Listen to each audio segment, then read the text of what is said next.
สบายดีเดือนพฤษภาเริ่มต้นวันที่1ด้วยสิ่งดีๆนำกันเด้อทุกคนมื้อนี้ตื่นแต่เช้าพากันไปใส่บาตรเพราะว่ามื้อนี้นาเป็นวันวิสาขบูชากลุ่มกับวันที่1เดือน5แถมยังเป็นวันกรรมกรซึ่งได้พักเรียนเนาะทุกคนเริ่มต้นด้วยการจัดโอบใส่บาตรเนาะทุกคนมื้อนี้พิเศษได้ไปพร้อมหน้าพร้อมตาวัดที่ทิศกับครอบครัวไปก็จะเป็นวัดอยู่บ้านเฮาเองทุกคน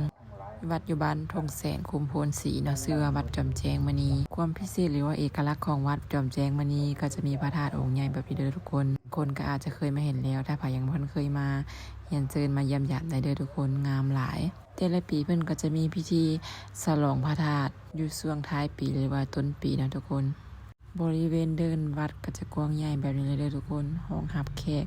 คนได้หลายพอสมควรบุญวิสาขบูชามื้อนี้ก็เป็นมื้อพิเศษแน่นอนนึงเพราะว่ามีเจ้าภาพเจ้าศรัทธาเพิ่นได้สร้างกุฏิให้แม่ขาว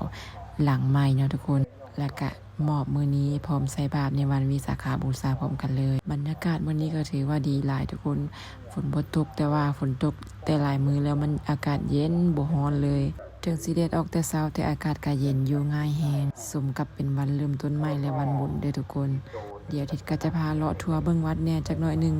เพราะว่าลูกสาวบ่ค่อยจะอยู่บ่อนเก่าจักหน่อยที่ทิศว่ากุฏิใหม่มันหลังนี้เด้อทุกคนเฮาก็ได้มาใส่บาตรอยู่ในกุฏิพี่เลยหลังจากเสร็จพิธีแล้วเฮาก็จะเริ่มต้นใส่บาตรกันเลยก็ถือว่าโดนเติบที่ว่าทิศบ่ได้เข้าวัดใส่บาตรเนาะทุกคนเนื่องจากแต่ละศีลก็สลายก็จะถึกวันเข้ากาดเฮาก็จะบ่ได้มามื้อนี้ถือว่าเป็นโอกาสดีที่สุดเนาะเป็นมื้อพัก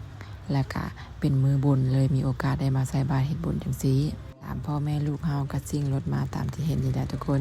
เพราะว่าวัดก็บ่ได้อยู่ไกลจากเฮือนเลยขี่รถบ่ฮอด5นาทีก็จะฮอดวัดแล้วส่วนทางเข้าวัดก็เป็นทางปูยางจังซี่สะดวกสบายสุดท้ายนี้ก็ขอให้ทุกคนมีความสุขสมหวังกับวันเริ่มต้นเดือนใหม่กันเด้อทุกคนบ๊ายบายแล้วเจอกันคลิปใหม่จ้าขอบใจที่ติดตามเด้อ